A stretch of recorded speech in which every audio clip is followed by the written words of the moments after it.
A lot of what's going on in LA right now, reports have been saying stems back to one central person. Very specifically, apart from Trump, it's stemming from Stephen Miller, who is his deputy chief of staff. I don't know how much people know about Stephen Miller, but I did some research, and that guy... He's the devil.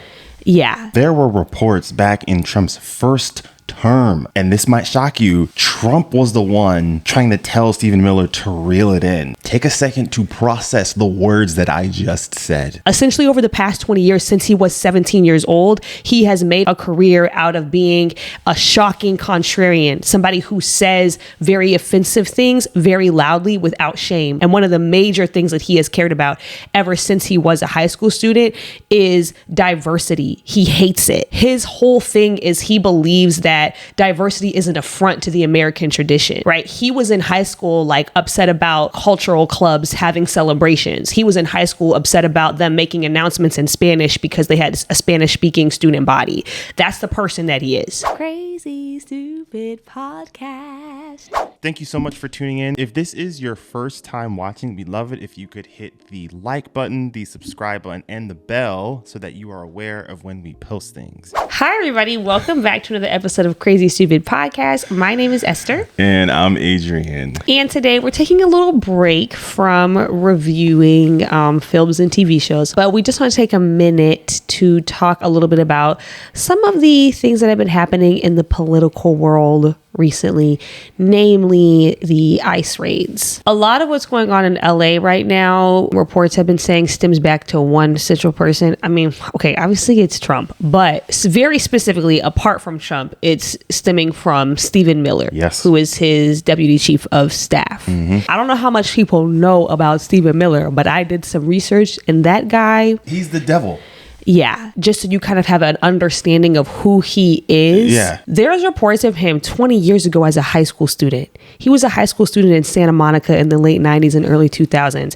If you think about what was going on in LA in the late 90s and early 2000s, you had things like the Rodney King riots.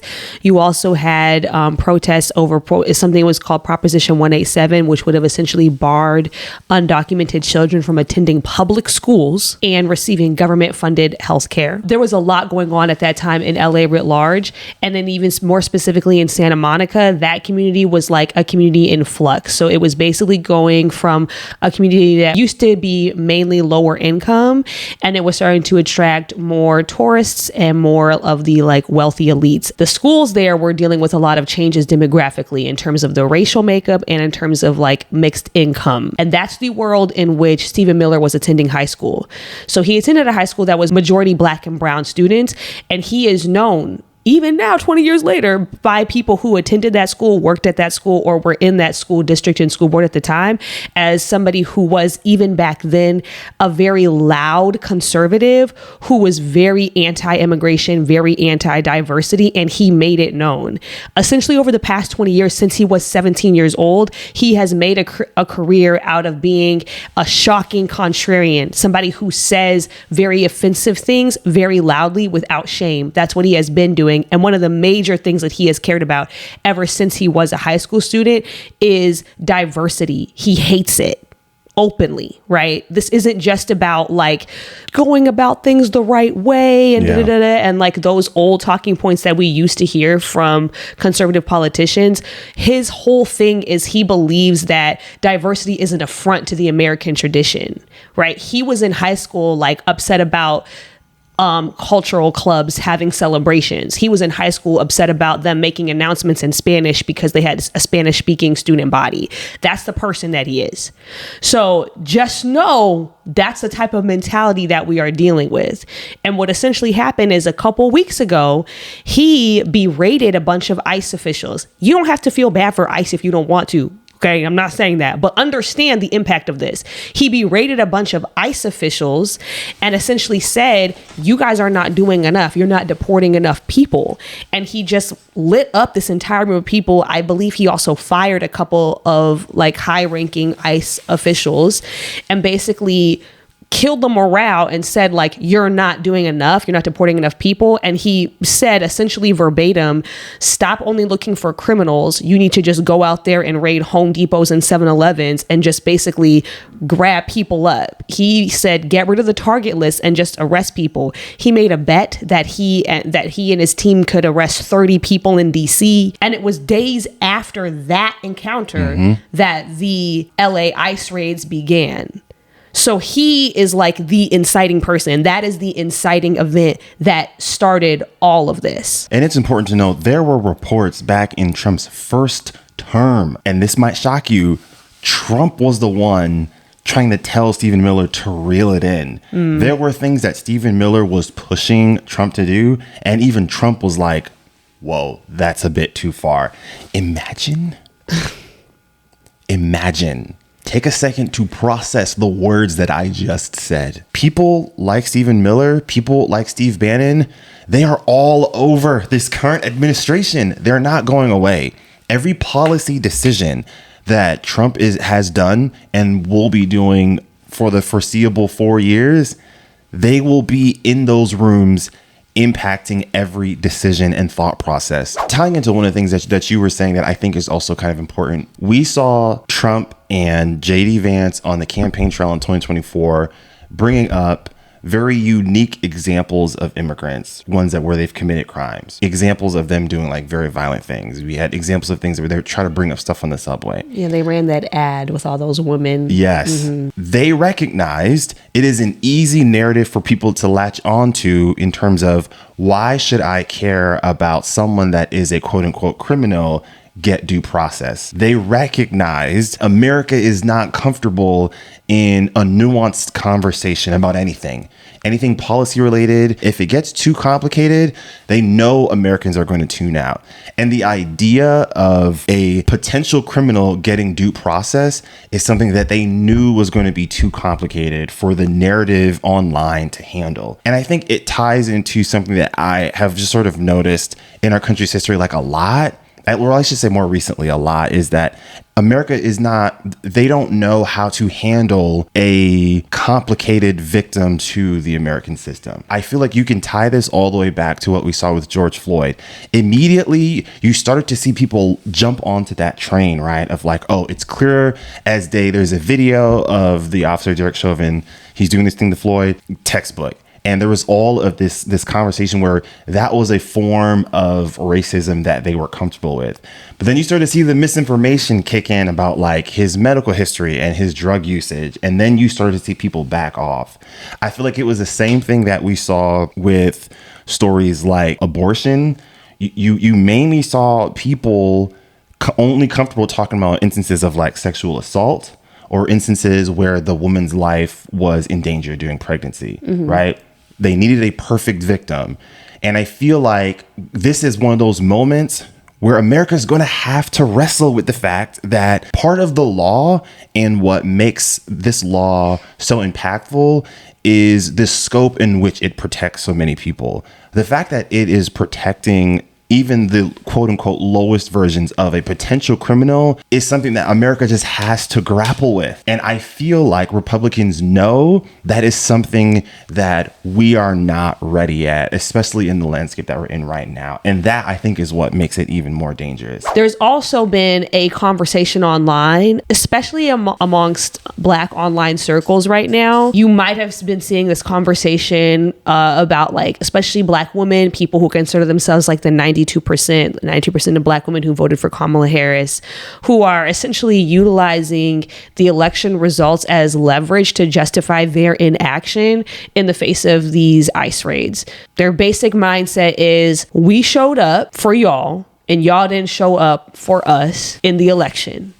And so now we're not going to get involved in whatever you have going on over here. That's the basic conversation that is being had. I think, though, that this is another example of like the flip of the mindset that you were just talking about. People are not reconciling with the actual requirements to believe in liberation.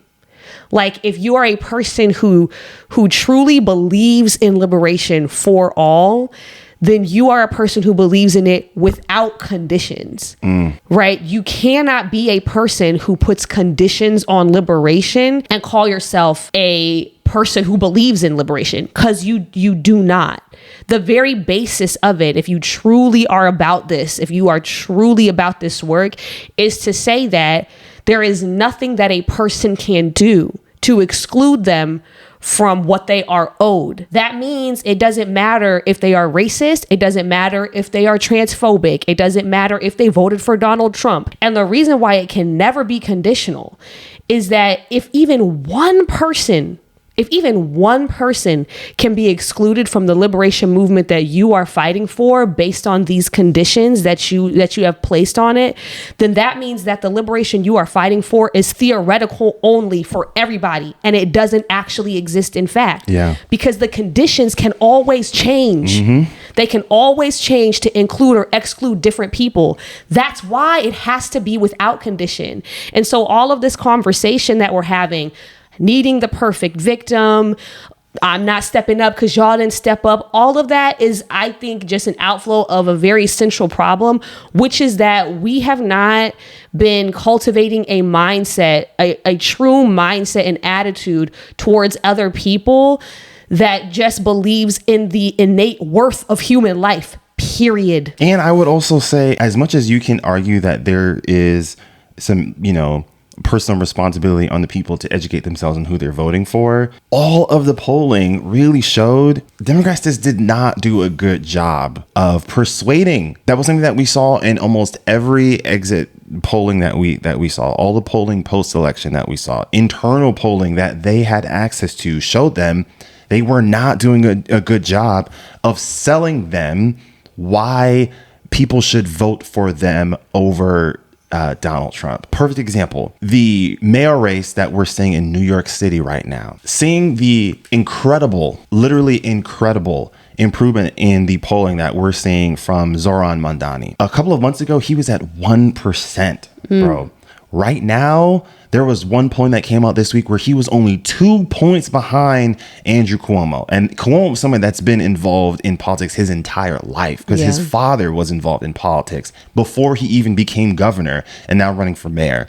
And the reason why it's tracking is because he is getting back to a core message in the Democratic Party surrounding working class, middle class, and finding a way in framing economic populism to a way that is appealing to people because they recognize that something is wrong. I do feel like the progress you're seeing Mondani have, the progress you're seeing with people like Senator Murphy, tells you that it wasn't just on people choosing not to vote for Democrats. It was also Dems not giving them a better argument in persuading them. Going back to the LA ICE raids specifically, I do think there's a couple other timeline things that are really important to know just to kind of prep and prepare for things that are coming. The timeline of the events of that weekend is ICE raids that Home Depot parking lot in Paramount, and the community shows up that day to basically say, we're not okay with this. And those protests were peaceful. Yes. They were so peaceful that the LAPD put out a statement thanking the protesters and the officers present for keeping things so civil. After that protest is when Trump throws in the National Guard against the wishes of the California Governor Newsom. And it's when the National Guard shows up that the civil unrest starts to ramp up. The right-wing media is greatly exaggerating how quote unquote violent these protests are. They are by and large still peaceful, but all of the civil unrest and the property damage and things like that has happened post the National Guard's presence.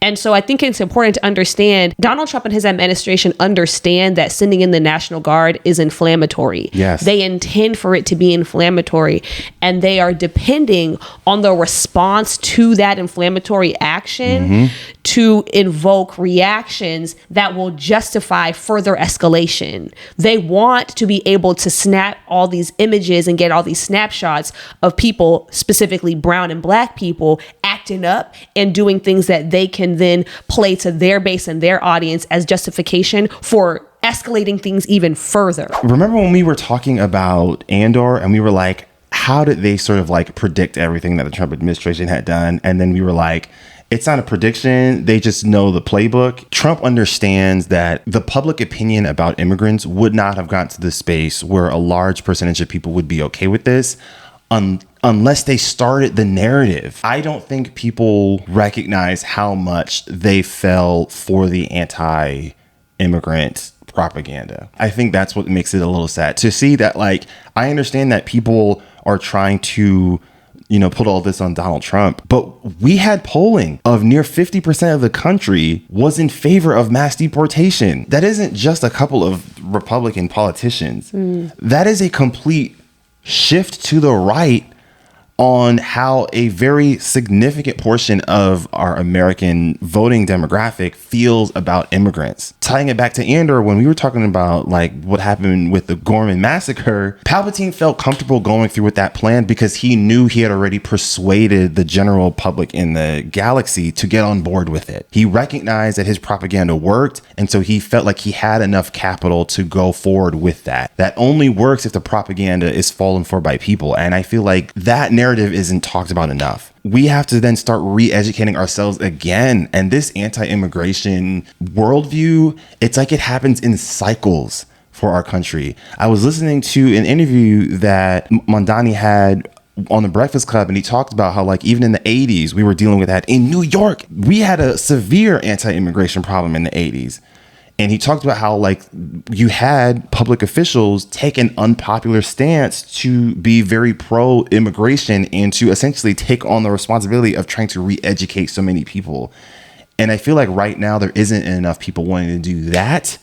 And because of it, I am genuinely terrified that the escalation is just going to keep continuing. Everything that we are doing right now to fight back and to build momentum, in my opinion, needs to be leading up to 2028. In my opinion, all of the boycotts, all of the protests, like literally every single thing needs to be a part of a larger movement to try to gain momentum and get people on board to support whoever is on the ticket in 2028, opposing whoever is on the other side of the ticket. Tap into something very local to you. Yeah. Like very, very local, because it's so much easier to get involved when it's like literally the people in your city, in your neighborhood, in your community. There are tons and tons of organizations, and like Google will reveal them to you. You can find them on Instagram. You can like, if you're in the DC area, there's a few I can name right now. Harriet Tubman's Wildest Dreams is one. The Free DC Project is one. They're mostly focused on protecting DC autonomy, but they also right now understand that DC is being used, or they are trying to use DC right now as a way to further their aims federally. So they are trying to take away DC autonomy so that they can put in more easily more of their anti-immigration policies in the capital of America, and so a lot of the work that they're doing right now, those organizations are doing right now, is about these issues. The very cool thing, especially if you're local to the DMV, is we're right here. These organizations do really practical things. They go into the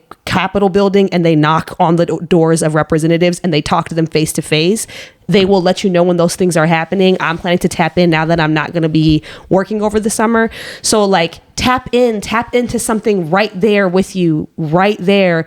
And please do more than attend protests. I'm not saying don't attend the protests, but also like do more than just the protests, because like your representatives need to see your face. Yeah. Also, if you are in New York City, I'm not going to tell you to vote for Zohran Mamdani. What I am going to say, though, is I'm not saying you need to check out his website, but just read up his track record. That brother is legit. He is legit, y'all. I'm telling you, that is one politician that I feel like is genuinely in it for the right reasons. Anyways, y'all, those are our thoughts. I know it's a bit of a pivot than what we normally get on, but we felt like what was happening right now was just way too important for us to just sort of ignore, to just talk about movies and TV shows. So we would still love to hear your thoughts and how you're feeling about everything that's happening there. Let us know in the comment sections. We always appreciate the incredible insight and the respectful responses that you guys have, even the ones that agree or disagree.